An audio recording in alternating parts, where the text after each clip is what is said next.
Salut, ici Antoine pour Enseigne ta passion avec un nouveau résumé de livre 100 Million Dollar Offers de Alex Hormozi. Alex Hormozi, c'est une grosse personnalité américaine dans le business en ligne. Lui et sa femme ont un business ensemble et ils ont des millions et des millions d'abonnés sur les réseaux sociaux, sur YouTube. C'est un style assez exubérant, on aime ou on n'aime pas, mais dans leur livre, dont c'est le premier volume, il y a énormément de bons conseils pour les business en ligne. Le premier volume, c'est à propos de comment créer des offres irrésistibles, qui est quelque chose de très important à faire si on veut vendre des cours en ligne ou des produits en ligne. Donc, on va découvrir les secrets qui se cachent dans ce livre dans mon résumé. Donc, on commence le livre en parlant d'une offre Grand Slam. Qu'est-ce qu'il veut dire par là? Premièrement, il y a le côté offre. Une offre, tout ce que ça veut dire, c'est les marchandises et les services offerts, les méthodes de paiement et les termes de l'accord. Donc, en d'autres mots, on s'échange quelque chose, tu me donnes de l'argent et je te promets quelque chose en retour. Qu'est-ce que tu me promets? Quel service est-ce que tu vas me donner ou marchandise? Comment est-ce qu'on va être payé et selon quel accord as-tu des garanties? Qu'est-ce que tu me promets de me donner? Donc, c'est ça que ça veut dire une offre. Et le fait qu'elle soit Grand Slam, ça veut dire une offre tellement exceptionnelle que tes clients se sentiraient stupides de dire non. Et ça, selon lui, c'est le secret derrière le marketing, le secret derrière la vente, c'est que tu dois faire une offre tellement bonne que tes clients se sentiraient idiots de la refuser. Et le terme Grand Slam, ça vient du monde du sport, du tennis en particulier. C'est quand un athlète réussit de gagner les 4 tournois majeurs au tennis dans une même année. Donc, quand il fait ça, premièrement, il gagne des millions de dollars et c'est quelque chose que très peu de gens réussissent à faire. Donc, si ton offre est comme un Grand Slam, ça veut dire que tu vas pouvoir générer beaucoup d'argent et avoir des résultats disproportionnés par rapport aux autres, ce que peu de gens ont réussi à faire. Et donc, dans ce résumé, on va découvrir comment créer une offre Grand Slam. Donc, le premier chapitre, ça commence avec le problème de la commodité. Quand on est quelqu'un ou une entreprise qui est commode, c'est une entreprise qui se prête bien à l'usage que l'on veut en faire. Donc, quand on est commode, on est probablement rapide, pas cher, compétitif.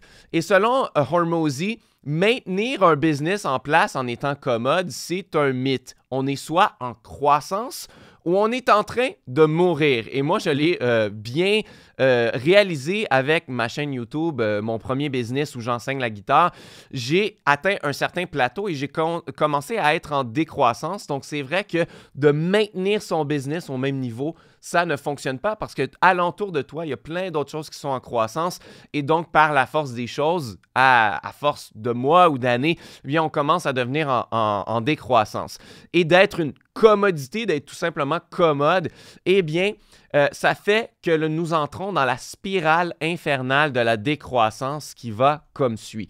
Donc, on peut entrer dans un marché et charger légèrement moins cher que ses compétiteurs pour être plus attrayant, pour être plus commode, plus rapide, moins cher et tout ça.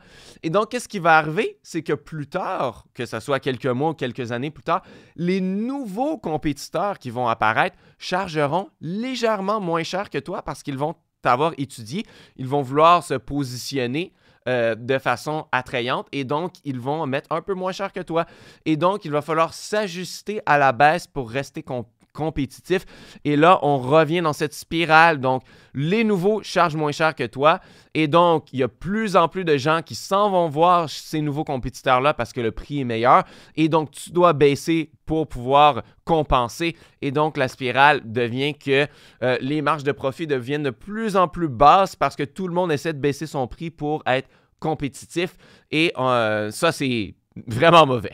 Avec une offre Grand Slam, nous sommes dans une catégorie de 1. Incomparable tellement ce que nous offrons se démarque des compétiteurs. Le prix ne devient plus un élément de comparaison et donc nous pouvons charger vraiment plus cher que la compétition parce que ce qu'on va offrir, c'est tellement différent de la compétition qu'on ne peut plus dire comme « Ah, est-ce que je choisis l'option A ou l'option B? L'option A est moins chère, l'option B est plus chère. » C'est un monde de différence entre nous et nos compétiteurs à cause de l'offre qu'on va avoir créée. Et avant de bâtir notre offre, il faut se demander, est-ce qu'on a identifié un bon marché? Il y avait une très belle histoire dans le livre. Il pose une question. Si vous vous aviez un stand ou un kiosque de hot dog. Quel plus grand avantage stratégique souhaiteriez-vous avoir? Ça, c'est un professeur à l'université qui enseignait le marketing et la vente qui a demandé ça à ses élèves. Et là, les élèves ont répondu « La meilleure localisation, qualité premium pour ma nourriture, avoir les plus bas prix, avoir le meilleur goût et les hot dogs les meilleurs en ville. » Et tout le monde répondait un peu tout ça. Il a dit « Personne n'a trouvé la bonne réponse encore. » Quelle est la bonne réponse? Une foule affamé. Si on positionne notre stand à hot dog à côté d'un match de foot, disons, et qu'il n'y a aucun autre stand à hot dog dans les parages et que tout le monde est affamé, on aurait beau avoir des prix ultra élevés pour nos hot dogs, une mauvaise qualité de hot dog et on vendrait tout ce qu'on a à vendre quand même, juste parce qu'il y a une foule affamée. Donc, c'est pour ça qu'il faut identifier un bon marché. Dans le livre, Hormozi dit qu'il y a 3 types de marchés. Il y a un excellent marché en effervescence. C'est quelque chose qui est en forte demande, donc comme le stand à hot dog, ou, exemple, le papier de toilette au début de la pandémie COVID-19. Je ne sais pas si tu te rappelles, les gens se l'arrachaient, les gens devenaient complètement irrationnels. Ils voulaient acheter tout le papier de toilette qu'il y avait. Et donc, quand on était dans le business du papier de toilette, eh bien, on a fait une excellente affaire dans ce temps-là, mais c'est quelque chose qui s'est essoufflé avec le temps.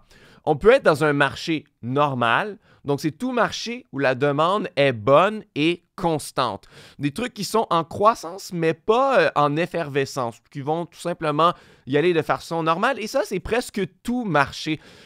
C'est très rare des marchés qui ne sont pas bons et qu'il ne faut pas choisir. Avec une offre Grand Slam, on peut faire beaucoup d'argent, même dans un marché normal qui n'est pas en effervescence. Et il y a les mauvais marchés ou un mauvais marché, ce qui est en décroissance constante et prévisible, comme les journaux, les DVD, tous les outils qui sont remplacés par le téléphone intelligent.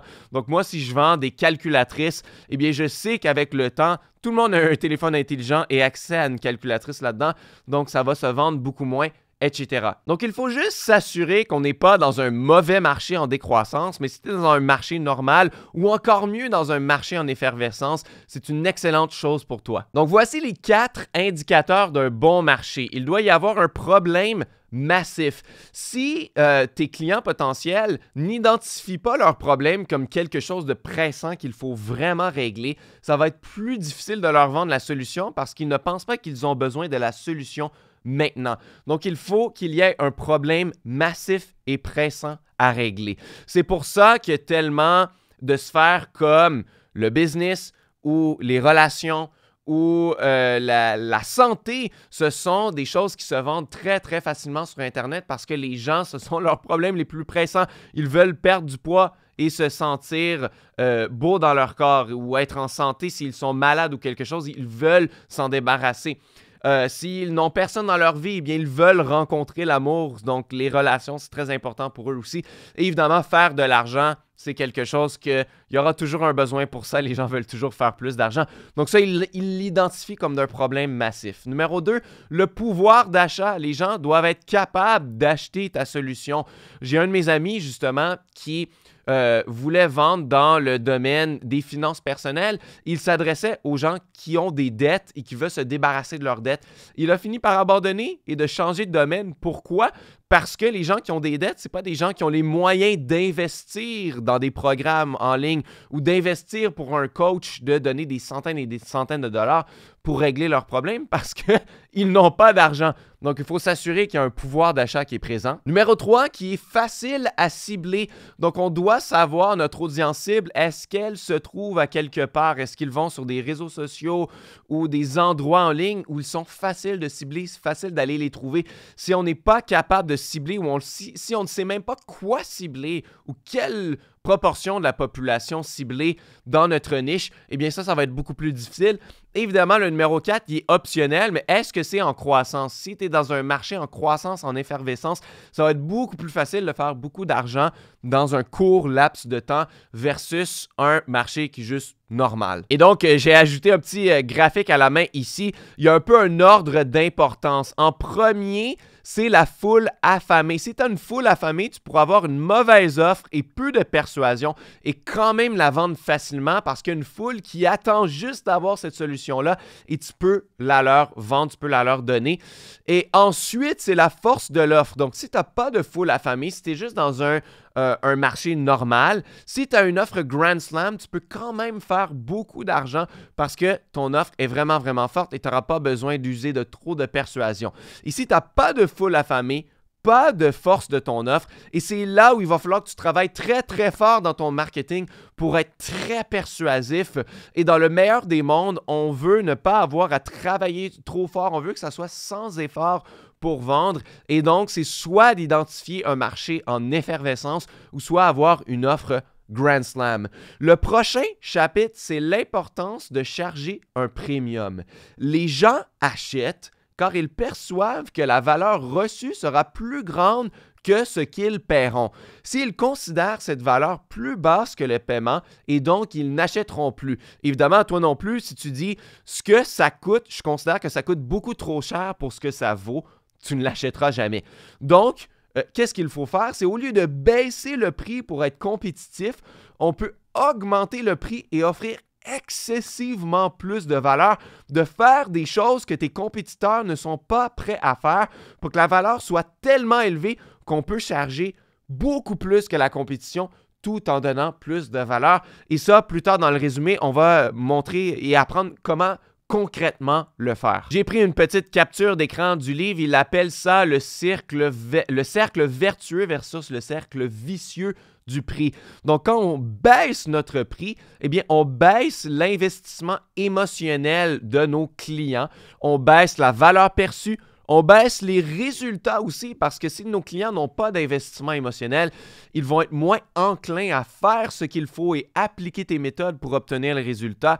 C'est connu aussi qu'ils vont t'en demander plus. Donc, moins on charge cher, plus on attire des clients qui vont en demander beaucoup, qui vont être très exigeants. Évidemment, ça fait baisser nos revenus, ce qui rend plus difficile d'exécuter la vente et de remplir ce qu'on devait donner à nos clients. Et donc, quand on augmente le prix, eh bien, on augmente l'investissement émotionnel, on augmente la valeur perçue, on augmente les résultats. Et ce sont des gens qui vont moins en demander aussi.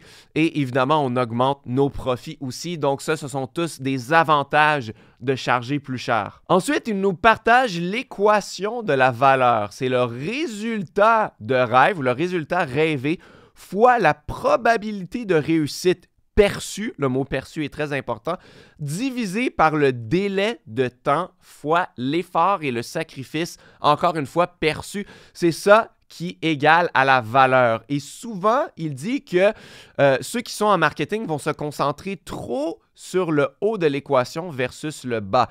On va trouver quel est le résultat rêvé. On va beaucoup en parler dans notre copywriting.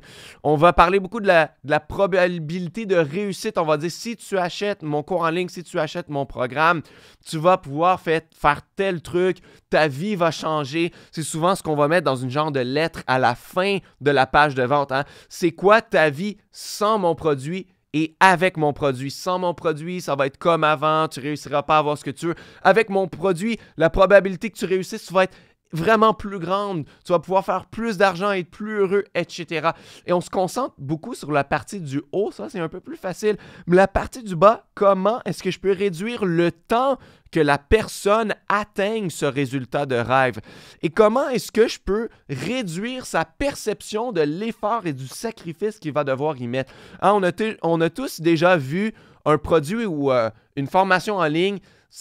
On voulait vraiment savoir ce qu'il y a dans cette formation. On est vraiment curieux. On a envie de l'acheter parce qu'on veut le résultat que la formation promet. Mais là, on se dit, pas encore une formation en ligne. J'ai pas le temps de la regarder. Il y a probablement des heures de vidéos. Il va probablement faire beaucoup d'efforts pour obtenir ce résultat-là. Et on finit par ne pas acheter. Et donc, il dit, si on peut mettre ce qu'il y a en bas de l'équation le plus près de 0, le moins de temps possible avant d'obtenir les résultats et le moins d'efforts possible, on a trouvé de l'or. Et il dit, si on réussit vraiment à faire en sorte que ce soit 0, si on divise quelque chose par 0, qu'est-ce que ça donne?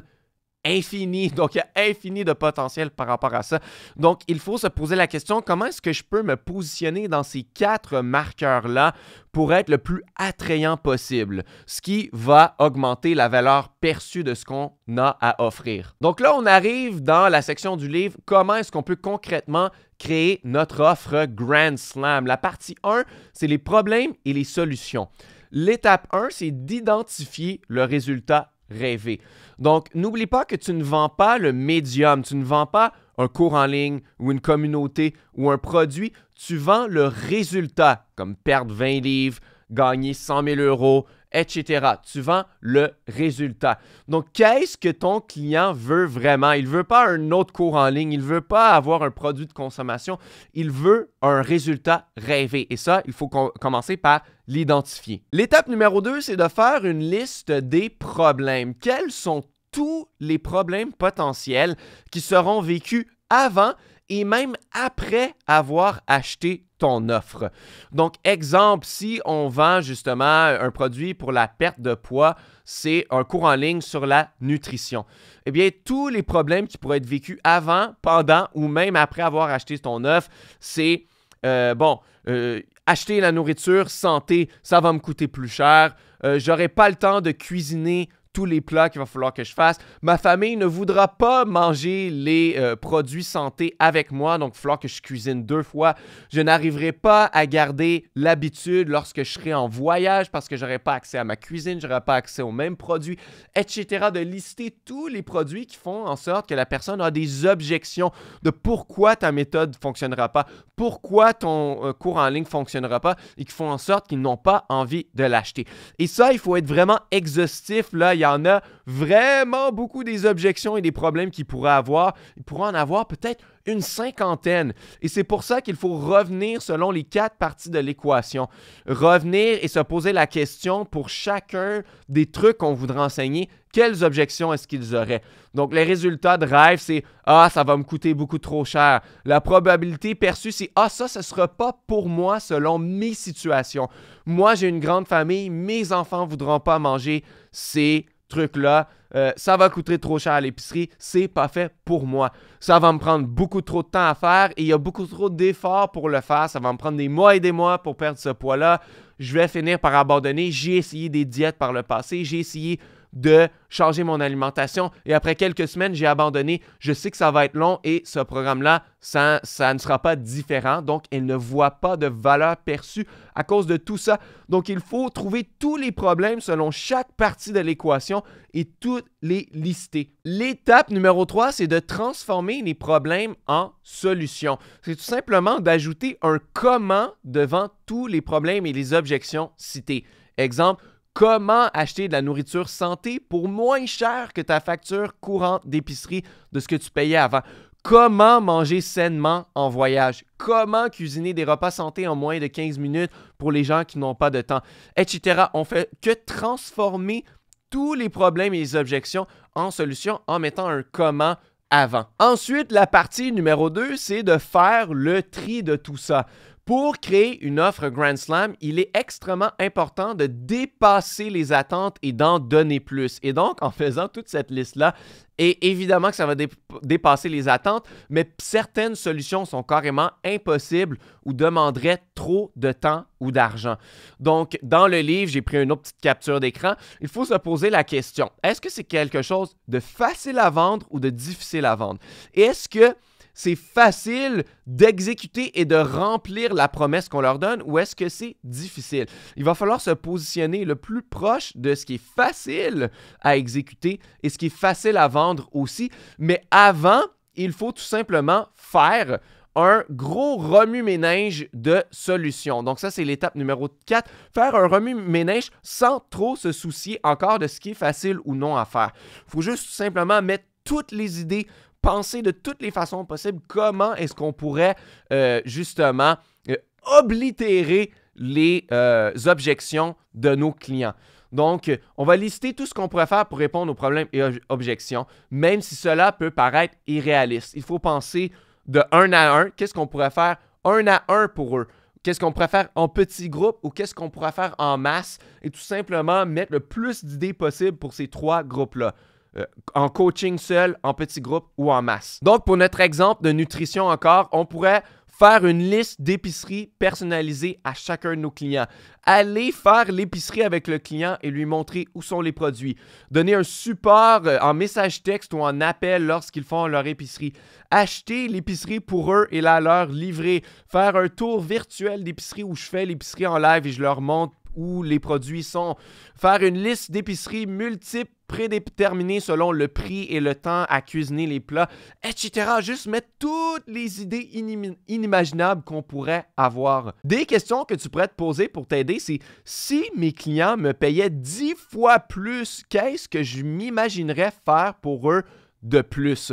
Donc, si tu penses que ton programme devrait être 200 $, eh bien, s'ils me payaient 2000 $, qu'est-ce que je leur donnerais de plus pour justifier ce paiement-là? Là, ça te fait penser d'une certaine façon. Au contraire, s'ils me payaient 10 fois moins, comment pourrais-je leur donner de la valeur à faible coût, qui serait un faible investissement pour moi? Ça te fait réfléchir dans les deux sens.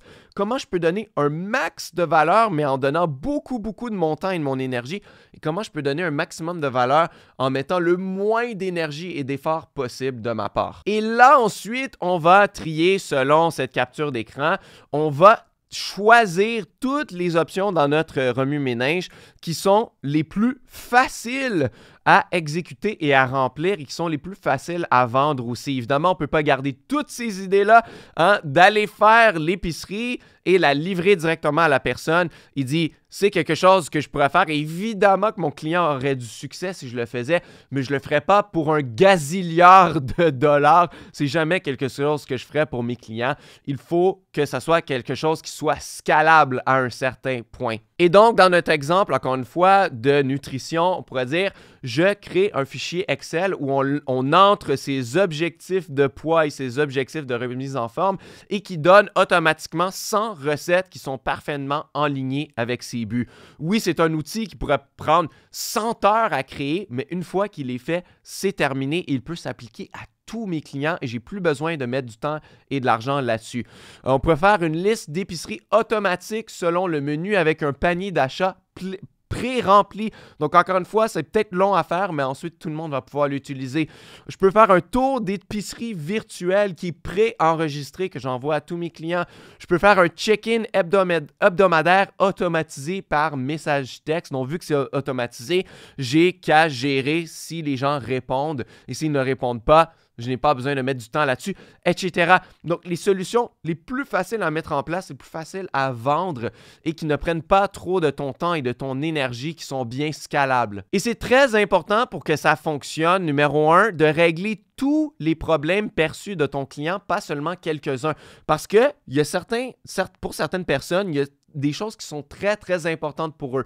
Ah, j'ai une famille, ça ne fonctionnera pas de faire ces repas-là parce que mes enfants sont difficiles, ils ne mangeront pas ce que j'ai à offrir, ça ne fonctionnera pas pour ça. Et même si tu as réglé toutes les autres objections, seulement pour celles-là, peut-être qu'ils n'achèteront pas. Donc, c'est important de créer des produits, des bonus, des trucs qui vont faire en sorte qu'on va s'adresser à chacune de ces objections-là.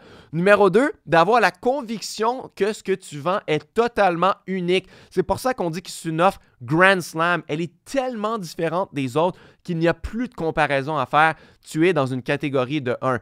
Et numéro 3, de rendre les comparaisons impossibles avec tes compétiteurs. Je viens de le toucher un peu. Ensuite, la dernière section du livre, c'est comment améliorer son offre. Une fois qu'on a une excellente offre qui touche à toutes les objections, qui est vraiment meilleure que notre compétition, il faut l'améliorer à l'aide de 5 techniques. Ça, c'est un autre petite capture d'écran dans le livre. Donc ça, c'est le supply, donc ce qu'on peut fournir, et ça, c'est la demande. Et idéalement, on se retrouverait dans le milieu où on peut charger le maximum d'argent possible pour fournir à la demande sans trop être débordé, parce que si on charge trop peu cher et on est trop débordé, on n'arrivera pas à fournir à tout le monde. Donc, idéalement, il faudrait être au milieu. Mais en utilisant les 5 tactiques de bonus, de scarcity urgence, garantie et le nom, on peut repousser cette demande-là et charger plus cher et théoriquement, on peut avoir un revenu maximal qui est beaucoup plus élevé. Donc, la stratégie numéro 1, c'est la rareté.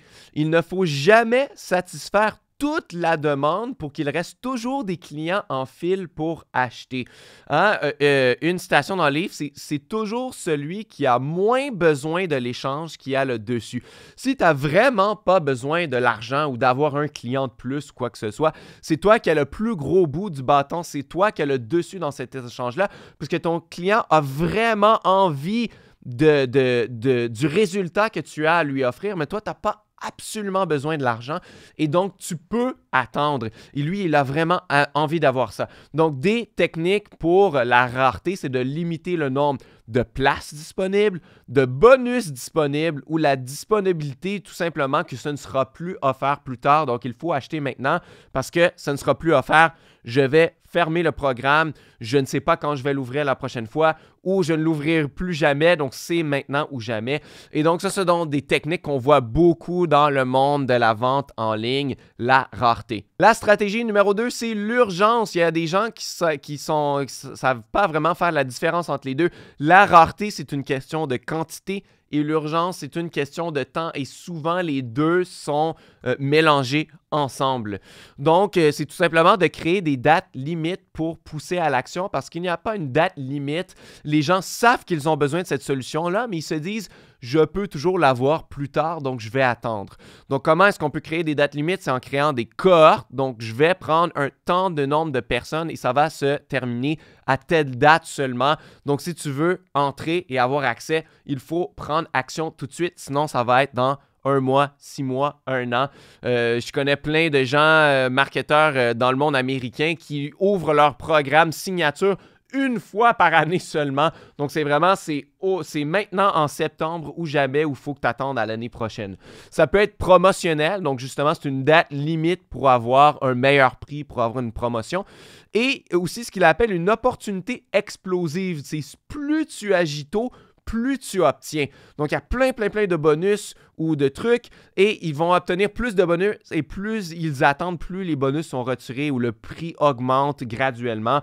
Ça peut être une technique risquée parce que tu vas obtenir beaucoup de ventes au début et vers la fin, beaucoup moins, mais ça peut être à essayer aussi. La stratégie 3, c'est les bonus.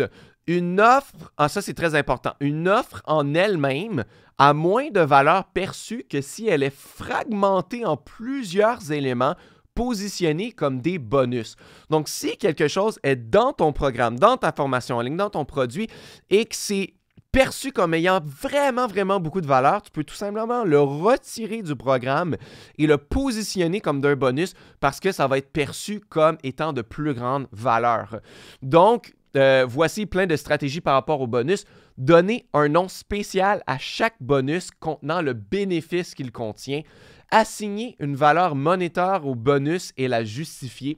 Décrire en détail comment le bonus réglera leurs problèmes précis. Donc, souvent, le bonus est par rapport à une objection ou un problème bien précis.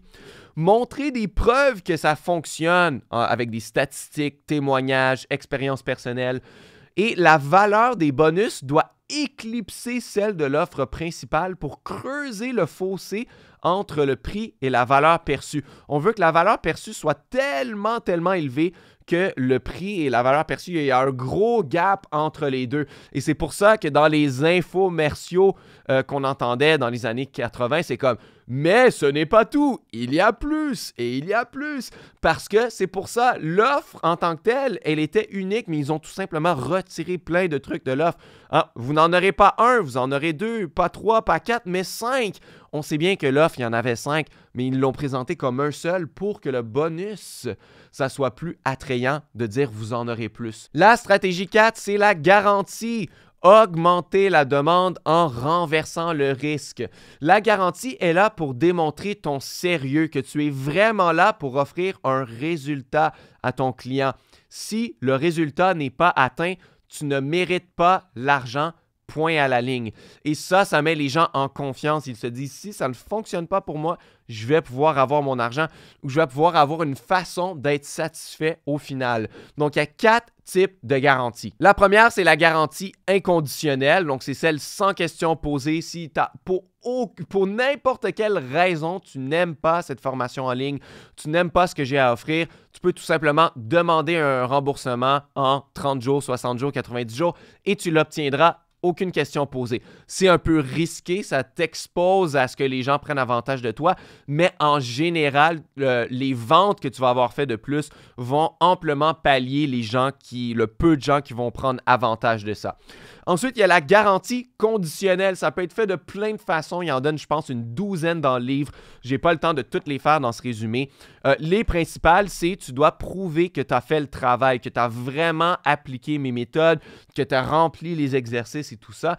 Mais ça peut être aussi que je vais continuer de travailler avec toi jusqu'au résultat. Donc, si tu n'as pas obtenu le résultat et on était supposé de travailler ensemble pendant 1 mois et tu ne l'as pas encore eu, eh bien, je vais continuer de travailler pour toi gratuitement jusqu'à temps que tu l'atteignes. Donc, ça peut être une excellente garantie aussi. Il y a l'anti-garantie, donc c'est que toutes les transactions soient finales. Ça aussi, c'est risqué parce que là, tu te coupes justement de renverser le risque. Il y a peut-être des gens qui vont avoir plus peur d'acheter, mais justement, si tu as une méthode qu'une fois qu'elle a été appliquée ou apprise, qu'elle ne peut pas être désapprise ou désenclenchée, eh bien, peut-être que tu leur dis, je te garantis que ça fonctionne. Dès que tu achètes, tu vas automatiquement avoir 30% de plus de profit à cause de notre plugin ou quelque chose, en raison de notre plugin ou notre service. Eh bien, ça peut aider à bien vendre. Et il y a la garantie implicite. C'est celle où il n'y a pas réellement de garantie, mais l'offre en tant que telle est une garantie. Donc ça, c'est quand ton client paye seulement pour les résultats reçus. C'est seulement si tu as 10 clients de plus que tu me payes avec les revenus que tu as fait. C'est seulement lorsque tu as augmenté de 15% tes profits que tu vas nous redonner une part des profits, et etc. Donc ça, c'est sans risque pour eux parce que c'est seulement s'ils ont des résultats qu'ils vont te payer. Et la stratégie numéro 5, c'est le nom. Ce qu'il appelle la formule MAGIC. C'est un acronyme. M pour magnet, donc il faut qu'il y ait un élément magnétique dans ton titre. A pour avatar, donc justement pour qui est-ce que c'est. G pour goal. Quel est l'objectif? I pour intervalle, donc de mettre une fonction de temps. Et C pour container, tout simplement d'avoir un mot qui dit quel est le contenant. Hein, c'est des mots qu'on voit souvent comme accélérateur, système, bootcamp, défi ou challenge, etc. Donc, on va utiliser plusieurs de ces éléments-là pour faire un nom qui est vraiment juicy, qui est vraiment attrayant.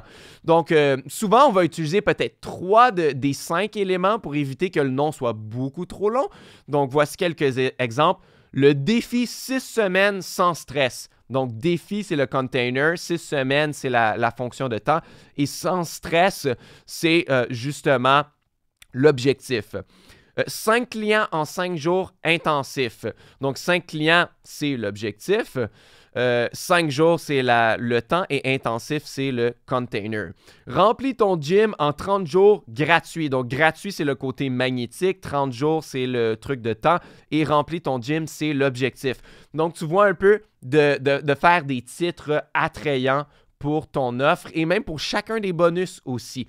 Et il est possible aussi, et ça, j'avais jamais réfléchi à ça, il est possible de changer le nom de ton offre périodiquement car l'efficacité du nom peut s'effriter avec le temps. Si les gens voient toujours la même pub ou toujours le même nom d'offre quand tu fais des promotions à ta liste mail et tout ça, ils peuvent se dire « Ah, j'ai déjà vu ça, je ne vais pas regarder. » Hein? Et surtout, si c'est quelque chose de plutôt communautaire, que ton offre est plutôt nichée et que c'est les mêmes 100 000 personnes qui vont revoir toujours l'offre, eh bien, peut-être qu'il faudrait changer le nom. Ça fonctionne aussi bien quand c'est saisonnier, donc pour le printemps, pour l'Halloween, pour Noël, justement, notre vente d'après Noël, justement, on peut utiliser ça et vu que c'est saisonnier, les gens se disent « Oh, c'est nouveau ça! » parce que c'est dans la saison présente. Donc, c'est la même offre. Tu changes absolument rien à ton offre à part le nom et ça pourrait aider. Et donc, on a vu comment créer une offre irrésistible et comment l'augmenter à l'aide de ces 5 techniques-là. Et tout ce qu'il reste à faire, c'est exécuter. Il est important de se rappeler que toutes les offres ne seront pas des Grand Slams et il est souvent difficile de savoir pourquoi, même si on a appliqué tous les éléments qu'on a vus dans ce résumé-là, parfois l'offre ne fonctionne pas ou pas mieux que la moyenne et on ne peut pas savoir pourquoi. Et c'est pourquoi il faut créer des tonnes d'offres avant de trouver celle qui sera gagnante. Donc, il ne faut pas se décourager. Il faut faire plein d'offres différentes, plein de sortes de bonus, plein de noms d'offres, plein de types de garanties et tout ça, jusqu'à temps qu'on trouve la formule gagnante. Voilà, j'espère que tu as apprécié ce résumé de $100 Million Offers de Alex Hormozi. Si toi aussi tu souhaites faire un business en ligne où tu vends ton expertise, tu vends des formations ou tu vends ta passion, eh bien, j'ai un superbe guide gratuit pour toi. Ça s'appelle le guide ultime de l'entrepreneur minimaliste. Tu peux l'avoir, premier lien dans la description. Je te détaille mes 5+ années à faire un business en ligne basé sur ma passion. J'enseigne la guitare. J'ai une autre chaîne YouTube. Je fais dans les 6 chiffres de revenus par année. Et puis, ça a changé ma vie d'enseigner ma passion et d'en faire mon job. Et je veux que ça le soit pour toi aussi. Donc, si tu veux apprendre comment créer un business en ligne de toutes pièces basées sur ta passion, va chercher mon guide gratuit. Encore une fois, premier lien dans la description. Et tu peux aussi t'abonner à ma chaîne parce que je fais beaucoup de résumés de livres, business, marketing, développement personnel et autres. Donc, tu peux aussi en cliquer pour en écouter d'autres, ce qui vient d'apparaître à l'écran. Si ça t'intéresse, donc on va se revoir très bientôt dans une nouvelle vidéo.